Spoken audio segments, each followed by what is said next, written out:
Hello friends, हमारे YouTube channel में आप सभी दोस्तों का स्वागत है। तो दोस्तों, उम्मीद है आप लोग स्वस्थ और मस्त होंगे। और यदि कोई दोस्त हमारे वीडियो में नए हैं तो वीडियो को लाइक और चैनल को सब्सक्राइब ज़रूर करें। तो दोस्तों, आज हम आप लोगों के लिए गुमला डिस्ट्रिक्ट से एक नया अपडेट लेके आए हैं मनरेगा से संबंधित। तो आइए देखते हैं, हम लोग डिटेल में इसके बारे में चर्चा करते हैं। तो सबसे पहले आप यहाँ पे देख सकते हैं, उपायुक्त सह जिला कार्यक्रम समन्वयक का कार्यालय गुमला मनरेगा कोषांग की तरफ से जारी किया गया है। मनरेगा अंतर्गत संविदा आधारित रिक्त पदों पर नियुक्ति संबंधी आवश्यक सूचना जारी किया गया है।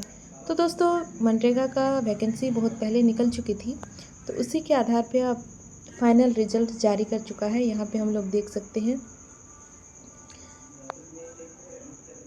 जिला स्तर पर मनरेगा अंतर्गत संविदा के आधार पर प्रखंड कार्यक्रम पदाधिकारी, तकनीकी सहायक, सहायक अभियंता के समकक्ष, तकनीकी सहायक, कन्या अभियंता के समकक्ष, लेखा सहायक एवं कंप्यूटर सहायक के रिक्त पदों पर नियुक्ति हेतु दिनांक 29/1/2025 को गुमला की उपायुक्त गुमला की अध्यक्षता में मनरेगा अंतर्गत संविदा आधारित रिक्त पदों पर नियुक्ति के लिए गठित चयन समिति द्वारा नियुक्ति विज्ञापन एवं नियुक्ति सेवा शर्त एवं कर्तव्य नियमावली में दिए गए शर्त के अनुसार चयन समिति के द्वारा पदवार एवं कोटिवार रिक्त पदों व अनुमोदित रोस्टर के आलोक में कैंडिडेट की अंतिम मेधा सूची तैयार की गई है तथा नियुक्ति हेतु चयनित एवं प्रतीक्षा कैंडिडेट की कोटिवार सूची तैयार किया गया है,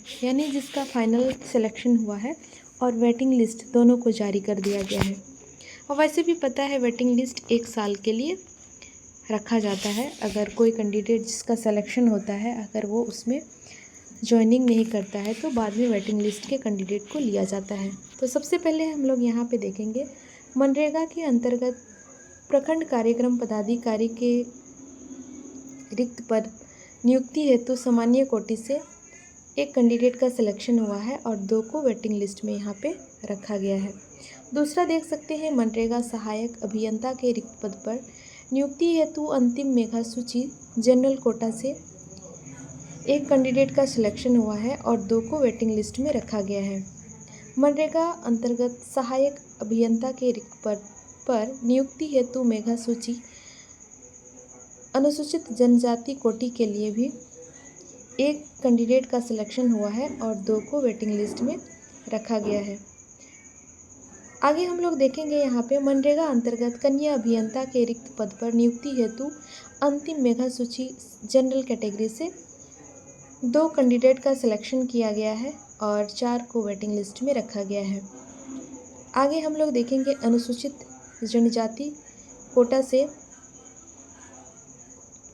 भी 2 कैंडिडेट का सिलेक्शन किया गया है और बाकी 4 को वेटिंग लिस्ट में यहाँ पे रखा गया है। इसके बाद आगे हम लोग देखेंगे, मनरेगा अंतर्गत कन्या अभियंता के रिक्त पदों पर नियुक्ति हेतु अंतिम मेधा सूची अ, क, व कोटि से एक कैंडिडेट का सिलेक्शन किया गया है। इसके बाद मनरेगा के अंतर्गत लेखा सहायक के रिक्त पदों पर नियुक्ति हेतु अंतिम मेधा सूची के लिए अनुसूचित जनजाति कोटा से 2 कैंडिडेट का सिलेक्शन किया गया है और 4 को वेटिंग लिस्ट में यहाँ पे रखा गया है। इसके बाद लेखा सहायक के पद पर सेलेक्टेड कैंडिडेट का भी यहाँ पे नाम दिया गया है। इसमें एक कैंडिडेट का सिलेक्शन किया गया है और बाकी 2 को वेटिंग लिस्ट में रखा गया है। मनरेगा के अंतर्गत कंप्यूटर सहायक के रिक्त पद पर नियुक्ति हेतु अंतिम मेधा सूची जनरल कैटेगरी से 2 कैंडिडेट का सिलेक्शन किया गया है और 4 कैंडिडेट को वेटिंग लिस्ट में यहाँ पे रखा गया है। मनरेगा अंतर्गत कंप्यूटर सहायक रिक्त पदों पर नियुक्ति हेतु अनुसूचित जनजाति कोटा से 2 कैंडिडेट का सिलेक्शन हुआ है और बाकी 4 कैंडिडेट को वेटिंग लिस्ट में रखा गया है।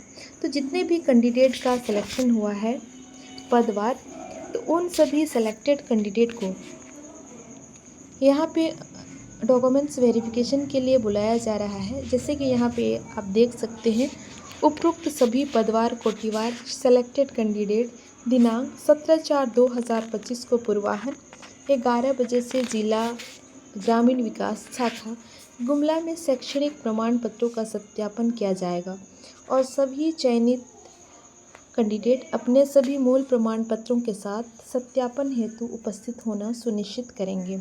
तो दोस्तों, जितने भी कैंडिडेट अप्लाई किए थे और जिनका भी सिलेक्शन हुआ था वो 17/4/2025 को पहुंच जाएंगे गुमला डिस्ट्रिक्ट में और अपना डॉक्यूमेंट्स वेरिफिकेशन करवाएंगे।